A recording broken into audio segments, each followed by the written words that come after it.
ओम अखंडलमंडलकारण व्यक्तमे जनमे चराचरमे तत्पदमे दर्शितमे जनमे तस्मै श्री गुरुवे नमः। अज्ञानतिमिरन्धस्य ज्ञानने जनशलाकया चक्षुर्मीलितं येन तस्मै श्री गुरुवे नमः। गुरु ब्रह्मा गुरु विष्णु गुरुदेव महेश्वर गुरुदेव साक्षात् परम ब्रह्म तस्मै श्री गुरुवे नमः। जय निताई जय गौर जय राधेश्याम। সকল ভক্তদের আমার দণ্ডবত প্রণাম। আজকে আমরা শ্রীমদ্ ভাগবত থেকে আস্বাদন করব সমুদ্র মন্থন, অমৃত উত্তোলন সম্পর্কে আমরা আস্বাদন করব।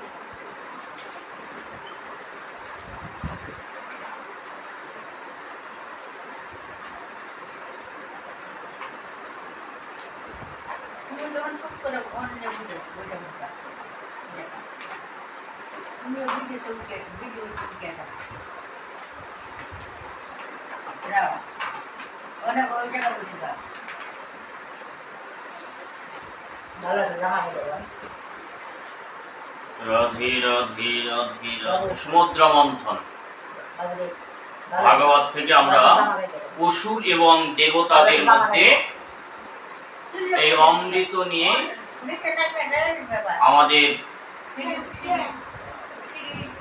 অমৃতটা হচ্ছে যে অমৃত পান করলে অমর বর লাভ করে। সেই অমর বর লাভ করার জন্য সমস্ত দেবদেবীরা এবং সমস্ত অসুরেরা সেই অমৃত সমুদ্র থেকে মন্থন করে উত্তোলন করে তারা সেটা পান করে অমর বর লাভ করবে। জীবের মঙ্গল করে সাধু সবে প্রাণ, তখনই আমাদের দেখা দেন ভগবান। বিপদ ভঞ্জনে তিনি দয়াময় হরি, তারে ডাকে ডেকে সবে সংসারে অবতরী। জীবের মঙ্গলের জন্য সাধুরা কি করে? নিজের জীবন পর্যন্ত সমর্পণ করে। সাধুদের চাই কি? ভগবান যত দুঃখ আছে তুমি আমাকে দাও, তুমি ভালো থাকো এবং জগতের সকলকে তুমি ভালো রেখো, আর তোমার যেটুকু খারাপ আছে আমাকে দাও, আমাকে শুধু ক্ষমতা দিও আমি যেন সহ্য করতে পারি, এই ক্ষমতাটাকে দিও। তাই বলছে জীবের মঙ্গলে তোরে সাধু সপে প্রাণ, তখনই তাদের দেখা দেন ভগবান। যখন ভক্তরা বিপদে পড়ে যায়, সাধুরা বিপদে পড়ে যায়, তখন ভগবান এসে আবির্ভাব হয়। বিপদ ভঞ্জনে তিনি দয়াময় হরি, ভক্তের চোখের জল তিনি সহ্য করতে পারে না, ভক্তের বিপদ তিনি সহ্য করতে পারে না, তিনি বিপদ ভঞ্জন রূপে তিনি পৃথিবীতে আবির্ভাব হন। তারে ডেকে এসো সব সংসার অবতরী, তারে যদি প্রাণ ভরে ডাকা যায়, তারে যদি ভক্তি প্রেম সহকারে ডাকা যায়, তাহলে অবতরী এই সংসার যন্ত্রণা থেকে পার হয়ে যাওয়া যায়। প্রাচীনকালে দেবতা আর অসুরদের মধ্যে সংগ্রাম প্রায় লেগেই থাকত। বর্তমান যুগেও যেমন সৎ এবং অসৎ মানুষের মধ্যে দ্বন্দ্ব ঝগড়া লেগেই থাকে, তদ্রূপ তখনকার যুগেও দেবতারা এক পক্ষ ছিল, অসুরদের এক পক্ষে ছিল।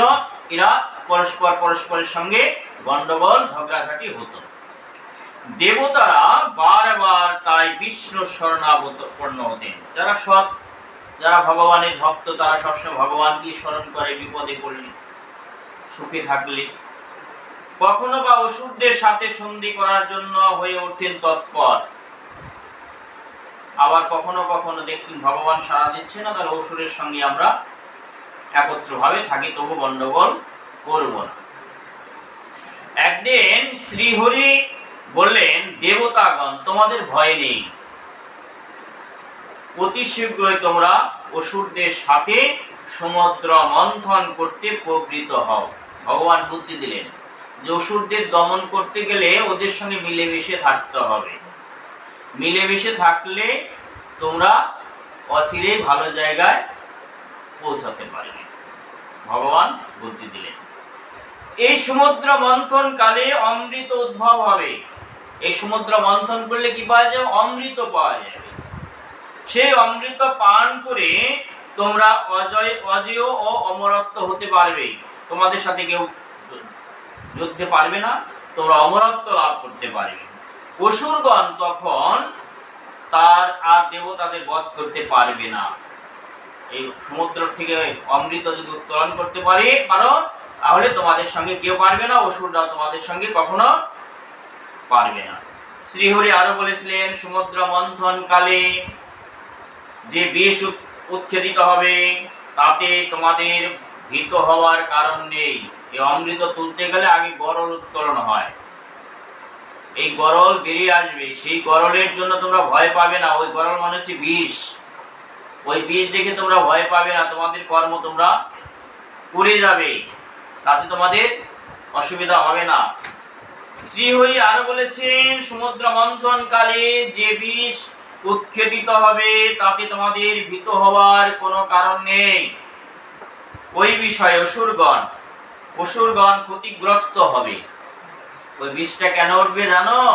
ওই বিষটা অসুরদের জন্যই উঠবে। ওই অসুরদেরই ক্ষতি হবে, তোমাদের কিছু হবে না। আমি তোমাদের সঙ্গে আছি। এটা একটা ছলনা। তোমাদের মিলে থাকার উদ্দেশ্যটা হচ্ছে ছলনা করে অসুরদের কাছ থেকে ভালোটাকে নিয়ে নেওয়া। দেবগণ শ্রীহরির উপদেশ গ্রহণ করে দেবদত্তরাজ বলির সাথে সাক্ষাৎ করে সন্ধির প্রস্তাব করলেন। অসুরদের রাজাকে, গুরুদেবকে জানেন? অসুরদের গুরুদেব হচ্ছে দত্তরাজ বলির সাথে। বলির বাড়ি কোথায়? বান্ডাজা, বাড়ির কাছে আছে, আমরা জানি না। হ্যাঁ, দত্তরাজ, হ্যাঁ বলির বাবা। সাক্ষাৎ করে সন্ধির প্রস্তাব করলেন। সেই সঙ্গে সমুদ্র মন্থনের যুক্তি গ্রহণপূর্বক দেবগণ অসুরগণ মন্দর পর্বতকে মন্থন দণ্ড করে ক্ষীর সমুদ্র মন্থন করার জন্য করতে লাগলো আয়োজন। কি করে সমুদ্র মন্থন করে সে অমৃত লাভ করা যায়, হ্যাঁ, লাভ করা যায়, তার জন্য আয়োজন করলেন। কিন্তু এত বড় মন্দর পর্বত কার উপরে ভর করে থাকবে? আর রোজই বা হবে কিসের? বিশাল পর্বত, মন্দর পর্বত, বড় পর্বত।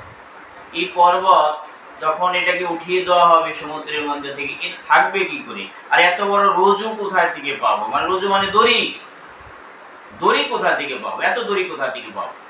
পাহাড়টা, পর্বতটা না সরালে তো এখান থেকে অমৃত পাওয়া যাবে না। এই পাহাড় সরিয়ে কোথায় রাখবে? এত বড় দড়িটাই বা কোথায় পাবো? শ্রী ভগবান বললেন, তোমাদের চিন্তা নেই। তোমরা চিন্তা কেন করছো? বাসুকী নাগ হবে রজু। বাসুকী নাগ, সর্পরাজ বাসুকী হবে রজু, দড়ি।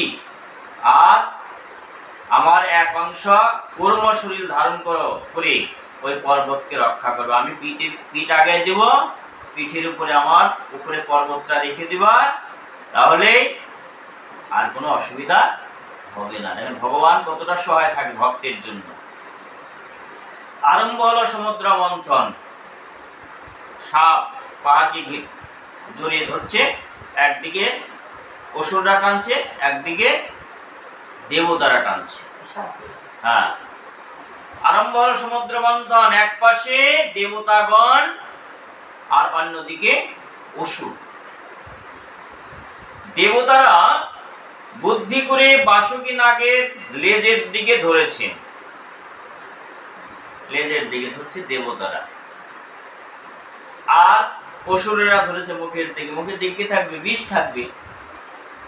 হ্যাঁ, এটা ভগবানের ছলনা যে তোরা মাথার দিকে যা। শ্রী ভগবান কর্ম শরীর ধারণ করে মন্দর পর্বতকে তুলে ধরলেন, পিঠ পেতে দিলেন। কর্মরূপ বরাহরূপ ধারণ করে সে পাহাড়টা তিনি বহন করলেন। প্রচন্ড কোলাহল উচ্চারিত হলো সে স্থলে, প্রচন্ড কোলাহল হচ্ছে, পাহাড় থেকে অমৃত বেরোচ্ছে। ক্ষীর সমুদ্রে তুফান উঠতে লাগলো, তুফান মানে ঢেউ, সমুদ্রের মধ্যে ঢেউ উঠতে লাগলো। প্রচন্ড বেগে চলছে মন্থন। বাসুকী নাগ প্রবল ঝাঁকুনির চাপে বিষ উদ্গীরণ করতে লাগলো। বাসুকী কি আছে? বিষ আছে।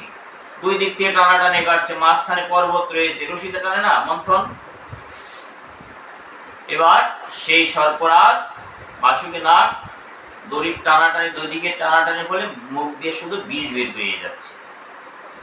সেই তীব্র হলাহল সেখানকার পরিবেশকে করতে লাগলো বিষাক্ত। সেই মুখ দিয়ে যখন বিষ বেরোতে লাগলো, অসুরদের দলে সেই বিষ খেয়ে খেয়ে বিষাক্ত হতে লাগলো। দেবতা অসুরগণ হয়ে পড়লো মূর্যমান, সবাই অজ্ঞান হয়ে গেল। হায় হায় হায়, এখন কি হবে? সৃষ্টি বুঝি ধ্বংস হয়ে যায়, পৃথিবীতে জীবজন্তু বলে কিছু থাকবে না। অগত্যা কয়েকজন দেবতা দ্রুত বেগে গমন করলেন মহাদেবের কাছে। কে থামাবে এটা? এই যে বিষটা বেরোচ্ছে, এই বিষ যদি পৃথিবীতে থেকে যায় তাহলে সমস্ত সৃষ্টি নষ্ট হয়ে যাবে। তাই কি করলেন?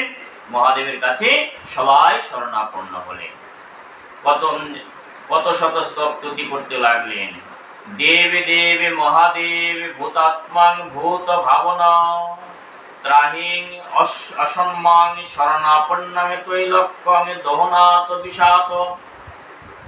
হে দেবাদিদেব মহাদেব, হে ভূতাত্মা, হে ভূতপালক, এই তীব্র বিষ ত্রিলোক দগ্ধ হতে উদ্যত হচ্ছে পৃথিবী, এই বিষের জ্বালায় পুড়ে যাচ্ছে। আমরা আপনার শরণাপন্ন, আপনি এই বিষ থেকে আমাদেরকে রক্ষা করুন। তখন ভবানীপতি মহাদেব জীবগণের প্রতি দয়াবশত ভবানীকে লক্ষ্য করে বললেন, তস্মাদ দিদং গরপুঞ্জ প্রজনাং স্বস্তি রম্ভ মে। আমি প্রজাদের জন্য এই বিষ ভক্ষণ করতে চলেছি ভবানী। বলছে আমি সমস্ত ভক্তের মনোরক্ষার জন্য, প্রজাদের সৃষ্টি রক্ষার জন্য আমি এই বিষ, মহাদেব বলছে আমি বিষ পান করব, তা না হলে সৃষ্টি ধ্বংস হয়ে যাবে। বলে সে বিষ পান করে তিনি কণ্ঠে ধারণ করে রাখলেন। সেই বিষটা কি বললেন? মহাদেব খেয়ে নিলেন। এই বিষ পান করে মহাদেব কিছুক্ষণ পরে অচৈতন্য হয়ে গেল। বিষ পান করলে কি আর ঠিক থাকতে পারে? মহাদেব অচৈতন্য হয়ে গেল। তখন দুর্গা কি করলেন? তারা মা রূপ ধারণ করলেন। তখন তারা মা রূপ ধারণ করলেন, ধারণ করে নিজের স্তন মহাদেবের বদনে তুলে দিলেন। মহাদেব সেই স্তন পান করে মহাদেব আবার জ্ঞান ফিরে পেলেন। বিষ ধ্বংস হয়ে গেল। বিষের প্রভাবে মহাদেবের কণ্ঠ হলো নির্বর্ণ। তাই আরেক নাম কি মহাদেবের? আরেক নাম কি? নীলকণ্ঠ। আজকে জানলেন নীলকণ্ঠ কেন? নিখিল জনগণের মধ্যে মহাদেব এই আত্ম উৎসর্গ উপলব্ধি করে সুখদেব পাদ বলেছেন, তাপন্তে লোক তাপন্তে তাপেন সাধু প্রায়শ জনা পরমা আধ্য ধনাং তদি পুরুষ নিখিল আত্মাং। সাধু স্বভাব ব্যক্তিগণ সাধারণ জীবের দুঃখী প্রায় ক্লেশ ভোগ করে থাকেন। এমনি তো পরম বৈষ্ণব হয়নি, এমনি তো দেবাদিদেব মহাদেব দেবতাদের সর্বশ্রেষ্ঠ, কত কিছু করতে হয়। আমার মতো মূর্খকে চেয়ার দিলে আমি বিশাল কিছু হারবো। কিন্তু মহাদেব দেখেন, দেবাদিদেব মহাদেব দেবতাদের সর্বশ্রেষ্ঠ। মহাদেবের কৃপা না পেলে বৈষ্ণব কৃষ্ণ ভক্তি লাভ করা যায় না। তাই বলছি সাধু স্বভাব ব্যক্তিগণ সাধারণত জীবের দুঃখ প্রায় ক্লেশ ভোগ করে থাকেন। আপনার দুঃখটা যদি আমি বহন করতে পারি, সেটাই আমার মানব জন্মের সফলতা। আমি ভালো থাকতে চাই, এটা মানব জন্মের সফলতা নয়। তাই মহাদেব দেখলেন আমি বিষ পান করে আমি একা মারা যেতে পারি, কিন্তু পৃথিবীটা তো রক্ষা পাবে, পৃথিবীর সমস্ত জগৎবাসী তো রক্ষা পাবে। দেখেন এখানে গোবিন্দ কিন্তু এগিয়ে দিয়েছে তারা মাকে, অর্থাৎ দুর্গাকে বললো তুমি তারা রূপ ধারণ করো। তারা রূপ ধারণ করে তোমার স্তন মহাদেবের বদনে দাও। মহাদেবের বদনে দিলে ওই দুধ পান করলেই আবার ও প্রাণ শক্তি ফিরে পাবে। অপরের দুঃখ নিবৃত্তির জন্য ক্লেশ ভোগ করাইছে সর্বাত্মা, পরম পুরুষ পরম আরাধনা। এই বিষ পান করার সময় মহাদেবের হাত থেকে যে বিন্দু মাত্র বিষ স্ফুরিত হয়ে ভূমিতে পড়েছিল, তা কারা কারা পান করেছিল জানেন? মহাদেব যেটুকু পান করেছে, ওই পান করতে গিয়ে জিহ্বার থেকে কিছুটা পড়ে গেছিল, সেটা পান করেছে বিশ্রিক, বিছাতু যেটাকে বলে, বিছাতু, সর্প, সাপ, মাকড়সা, মানে বিষধর জীব যারা যারা রয়েছে, যা কামড়ালে মানুষ মৃত্যু পর্যন্ত হয়, সেই মহাদেবের বিষ খেয়েছিল তারা, তাদের আজ পর্যন্ত সেটা জীব আছে। তাহলে বিশ্রিক মানে বিষাক্ত, সর্ব মানে সাপ, মাকড়সা প্রভৃতি জীবগণ হয়ে উঠল বিষধর। এদের কামড় দিলে আর বাঁচার উপায় নেই। কোন বৃক্ষ তাও সে বিষের সংস্পর্শে সে বিষাক্ত হয়ে গেল। কিছু কিছু গাছের উপরে পড়েছিল ওই বিষ, সেই গাছ আজ পর্যন্ত সেই গাছ খেলে মানুষ মারা যায়। অনেক গাছ আছে বিষাক্ত গাছ, যেমন কলকি ফুল, ধুতরা ফুলের গোটা খেলে মানুষ মরে যাবে, পাটের দানা খেলে মারা যাবে। এরা ওই গাছের মধ্যেও সেটা রয়ে গেল। সমুদ্র মন্থনের ফলে ক্রমে ক্রমে উৎক্ষেপিত হতে লাগলো সুরভি নামক গাভী। খারাপটাও হলো, এবার ভালোটাও হবে। সুরভি নামে গাভী, সুরভি মানে আপনার কতটুকু দুধ লাগবে, শুধু মনের থেকে বলা আমার এতটুকু দুধ লাগবে, গায়ের কাছে যাবেন আপনার টানতেও হবে না, আপনার চাইতেও আগে জানে এই কতটুকু দুধ লাগতে পারে। এটা একমাত্র বৈকুণ্ঠ ধামে থাকে। সুরভি নামে গাভী, কামধেনু বলে যাকে।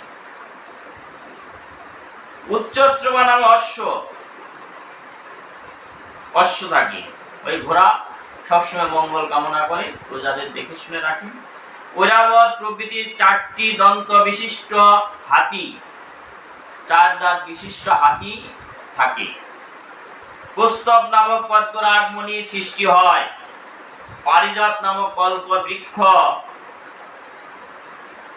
আর সবশেষে উঠলেন সর্ব সৌন্দর্যময়ী লক্ষ্মী দেবী। ভালোর খারাপটাও শুনলেন, ভালোটাও আমরা আস্বাদন করলাম। লক্ষ্মী দেবী এখন কোথায় যাবেন চিন্তা করছে, আমি তো সৃষ্টি হলাম, আমি তো ওই অমৃতের ভান্ডার থেকে বেরোলাম, এখন আমি কোথায় যাব, কাকে আশ্রয় করে থাকবেন? লক্ষ্মী নিজে নিজে ভাবছে। তিনি দেখলেন কোথাও তপস্যা আছে কিন্তু ক্রোধ জয় নেই।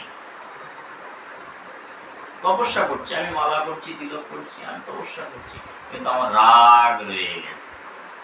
ওখানে লক্ষ্মী যাবে, ওখানে যাবে, তপস্যা করছি, সাধন ভজন করছি, কিন্তু রাগ কমেনি, ক্রোধ মানে রাগ। কোথাও উঁচু পদ আছে কিন্তু কাম জয় নেই, বড় সাধু হয়েছে কিন্তু কামিনীর কাছে, সুন্দরী রমণীর কাছে উনি পাগল, ওখানেও যাবে না লক্ষ্মী। যেমন কারা ছিল কেরাকেরা, ক্রোধে দেখিয়েছিল দুর্বাসা মুনি। উনি জানাশোনা সেই জ্ঞানী গুণী, ওই যে দুর্বাসা মুনি, অভিশাপ। আর কামকে জয় করতে পারেনি কে? ব্রহ্মা ও চন্দ্র। চন্দ্র কি করেছিল? গুরুপত্নীকে হরণ করে নিয়েছিল।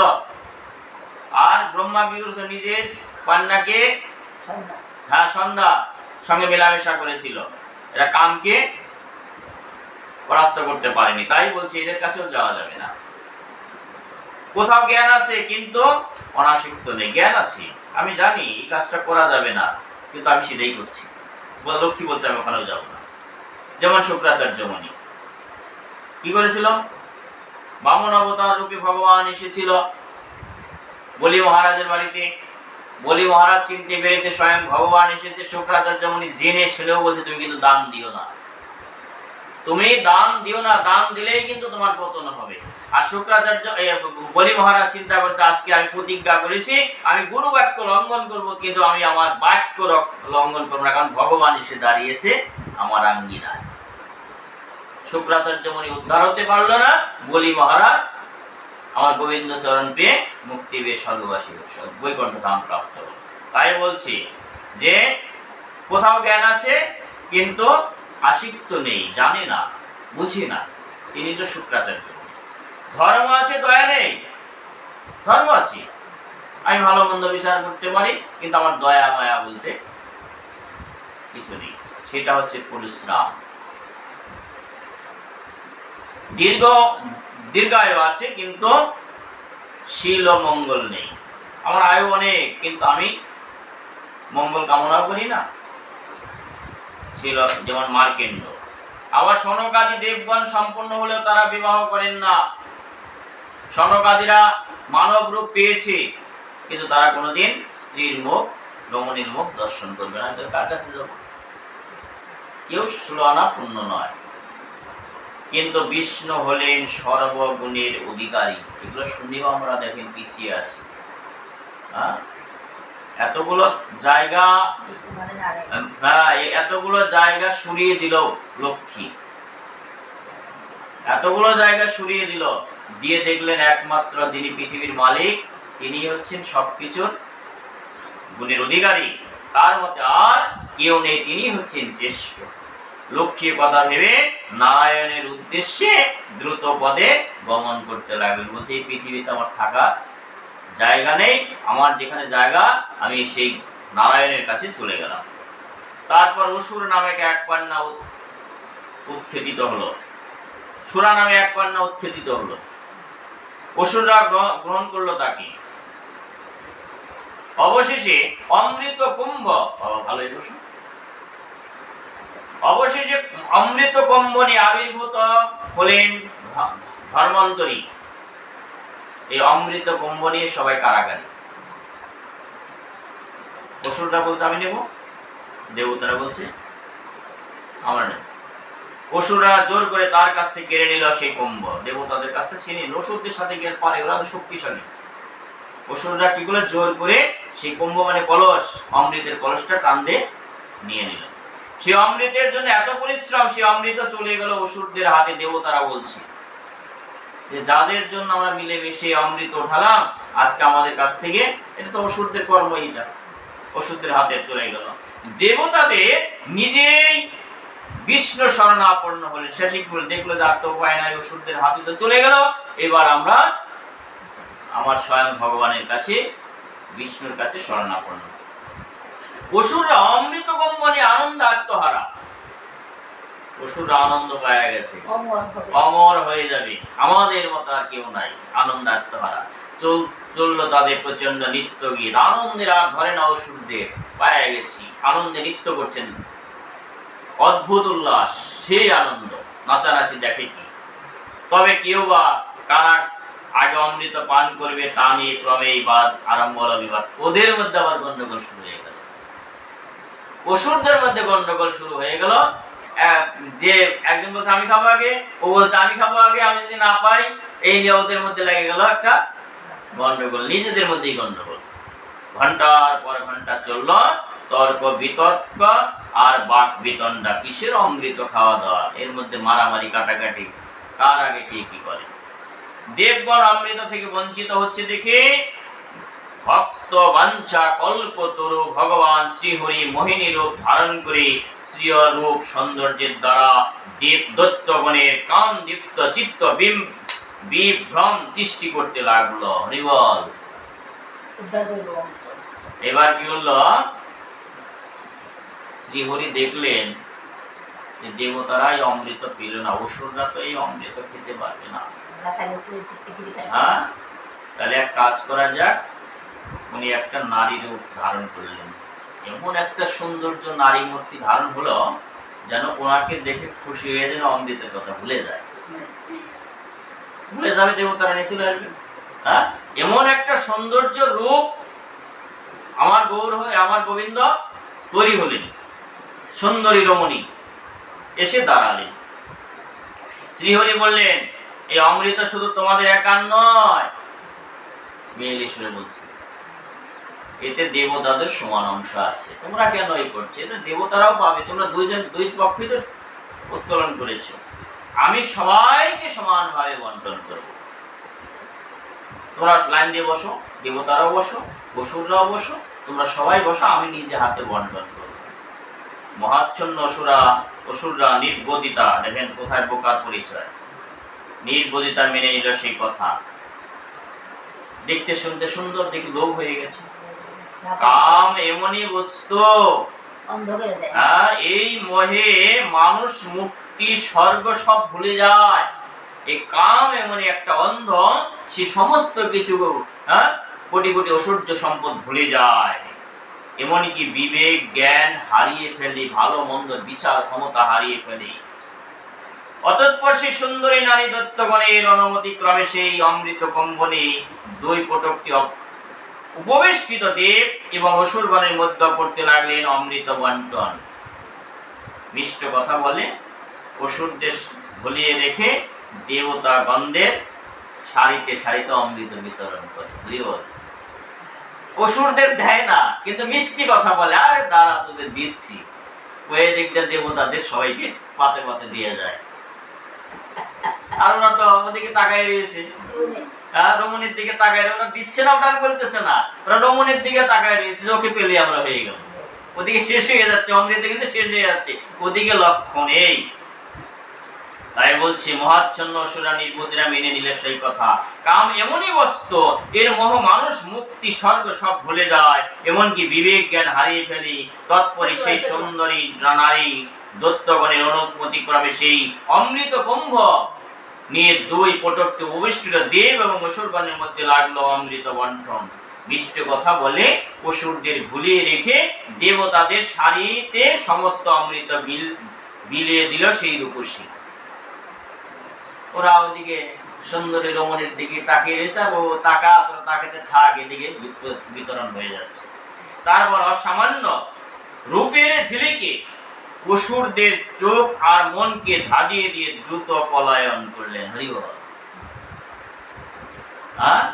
রূপের ছটাতে ও কি করলাম, ওটা দেবতাদের বিতরণ করে দিয়ে ওর মতো চলে গেল পালিয়ে। রূপের অসুররা চক্ষু বিস্ফারিত করে, হাই কি করলো, আমরা অমৃতও পেলাম না, সুন্দরী রমণীও পেলাম না, চোখ বড় বড় করে ফেলল। সেই রমণীর রূপের দিকে চেয়ে রইল নির্মিষে। অমৃত নিয়ে যে পালিয়ে গেল, ওই জ্ঞান তাদের নেই, অমৃতের কথা ভুলে গেছে, রমণীর দিকে তাকিয়ে রয়েছে, রমণী কোথায় গেল। অবশেষে যখন ধ্যান ভাঙলো, তখন সব শেষ। তাকে দেখে কি হলো, অমৃতের ভাণ্ড তো পড়ে রয়েছে, সবটা শেষ করে দিয়ে চলে গেছে। অমৃত কম্ব নাগালের বাহিরে চলে গেল। রুদ্র নিঃশ্বাসে ছুটতে লাগলো, অসুরেরা ওই পিছনে পিছনে ধর করতে লাগলো, বলতে লাগলো, ধর ধর ধর, বেটিকে ধর, কম্ব নিয়ে যাচ্ছে, ধর ধর ধর। অমৃত খাওয়া হলো না রে, মরবো এখন আমরা রে। ভগবানের সাথে চাতুরি করলে কি আর পারে? নির্বিশেষে মোহিনী অন্তর্হিত হলো, আর খুঁজে পেল না। ভগবান গোবিন্দ কৃষ্ণ রূপ ধরে এসেছি। অসুরদের দলে বিরাট বিরাট কোলাহল সৃষ্টি হয়ে গেল। শ্রীহরি মোহিনীর মূর্তি পরিত্যাগ করে গরুর আরোহণ পূর্বক স্বধামে প্রস্থান করলেন। গরুর বাহনে চড়ে ওর মতো চলে গেল। সক্রোধে অসুররা বলে সদল বলে আক্রমণ করলেন দেবতাদের উপরে। এবার ওকে পেল না, এবার দেবতাদের উপরে আক্রমণ শুরু করে দিল। পুনরায় চলল দেব অসুরের সংগ্রাম। সমস্ত দেব আর অসুরদের মধ্যে সংগ্রাম চলছে, ঘোর যুদ্ধ, ভয়ঙ্কর যুদ্ধ চলছে। এবার কিন্তু অসুররা পরাজিত হয়ে পলায়ন করতে লাগলো। অসুরদের মধ্যে অতিশয় চতুর ছিল রাহু। অসুরদের মধ্যে রাহু ছিল চতুর। সে দেবতাদের বেশ ধারণ করে দেব সারিতে বসে অমৃত পান করছিল। অসুরদের মধ্যে রাহু ছিল চতুর, তাই কেউ দেবতার রূপ ধরছে। দেবতার রূপ ধরে ওই দেবতাদের মধ্যে বসে, বুঝলেন, অমৃত পাবে, দাঁড়ান না। সূর্য চন্দ্র তাকে চিনতে পেরেছে, অন্যান্য দেবতারা তাকায় দিছে, ওই লোকটা তো আমাদের মতো না, ওই লোকটা কেন বসে, আমরা বলি না, হ্যাঁ চিনি না, কেউ বলতে সাহস পাইতেছে না, যদি বলে আবার অপমান হবে, লজ্জা পাবে, কেউ বলতে সাহস পাচ্ছে না। কিন্তু রাহু তো চিনে, রাহুকে তো সূর্য আর চন্দ্র চিনে, কারণ একদিন গ্রাস করে ওদের, ওই গন্ধটা ওরা বুঝতে পারছে, সূর্য চিনতে পারছে, চন্দ্রও চিনতে পারছে, ওর গা দিয়ে গন্ধ তো অসুর, দুইজন সূর্য চন্দ্রকে বলছে, চন্দ্র অসুরকে বলছে, দুইজনে বলা বলি করছে, কিন্তু অন্য কোনো দেব দেবতারা চিনতে পারছে, কিন্তু সরাসরি বলতে পারছে না।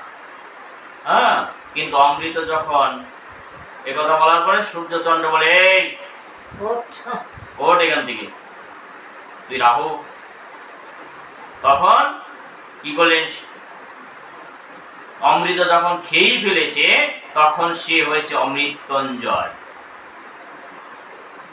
মৃত্যুঞ্জয় মানে যার মৃত্যু হয় না, তার রাহুর মৃত্যু হলো না, বরং তার মাথাটা সূর্য ও চন্দ্রের প্রতি ধাবিত হতে লাগলো, তাদের গ্রাস করতে হয়েছে চন্দ্রগ্রহণ আর সূর্যগ্রহণ। মরল না, মাথা কেটে দিল, এবার চন্দ্র আর সূর্যকে ওই প্রতি বছর তাকে গ্রাস করে, কিন্তু তা মাত্র কিছুক্ষণের জন্য, অল্প একটুর জন্য তাদের গ্রাস করে, তাও চন্দ্র সূর্য ঠিক আছে আমাদের গ্রাস করুক, তবুও পৃথিবীতে থাক। এটা হচ্ছে চন্দ্র সূর্য গ্রহণ বলে খ্যাত। বিশ্ব আত্মা ভগবান যে মোহিনী মূর্তি ধারণ করে অসুর দিকে মোহিত করে অমৃত পান করেছিল, দেবতাগণকে দেবাদিদেব মহাদেব যোগীশ্বরী হয়ে শ্রীহরি সেই ভুবন মোহিনী মূর্তি দর্শন করেন। তাহলে গেল দেবতাগণ দেবাদিদেব মহাদেব যোগেশ্বরী হয়ে শ্রীহরির ভুবন মোহন মূর্তি দর্শন করে স্থির থাকতে পারেননি, কামাতুর হয়ে সেই মোহিনীর পশ্চাদে পশ্চাদে ধাবিত হতে লাগলেন। কি মহাদেব, ওটা যে গোবিন্দ রূপ ধরেছে, মহাদেবও বলে গেছে, হ্যাঁ, ধাবিত হতে লাগলেন। এই স্থলিত অঘম বীর্য যেখানে সেখানে পতিত হয়েছিল, সে মহাদেবের বীর্য যেখানে যেখানে পড়েছিল, সেই স্থানে রূপা এবং সোনার উৎপত্তি হয়েছে, সোনার উপর উৎপত্তি। আর ওই যে রাহু এবং রাহুর মস্তক কেটে দিল, যে রক্তটা পড়েছিল সেটার থেকে পেঁয়াজ এবং রসুন রূপে আবির্ভূত। ভগবান বৈষ্ণবীয় মায়ায় মোহিত হয়েছে বুঝতে পেরে মহাদেব ক্রমে সে মোহ থেকে নিবৃত্ত লাভ করল। অসুররা হারিয়ে গেল, সমস্ত দেবতারা অমৃত পান করলো এবং তারা অমরত্ব বর লাভ করলো। এখানে আমাদের সমুদ্র মন্থনের অমৃত উত্তোলন সমাপ্ত হলো। এরপরে আমরা আগামী পর্বে, আগামী দিনে বলি মহারাজের দর্পচূর্ণ সম্পর্কে আমরা আলোচনা করব। জয় নিতাই, জয় গৌর, জয় রাধেশ্যাম। সবাই ভালো থাকেন, সুখে থাকেন। রাধে রাধে রাধে রাধে রাধে। জয় নিতাই, জয় গৌর, জয় রাধেশ্যাম। রাধে রাধে।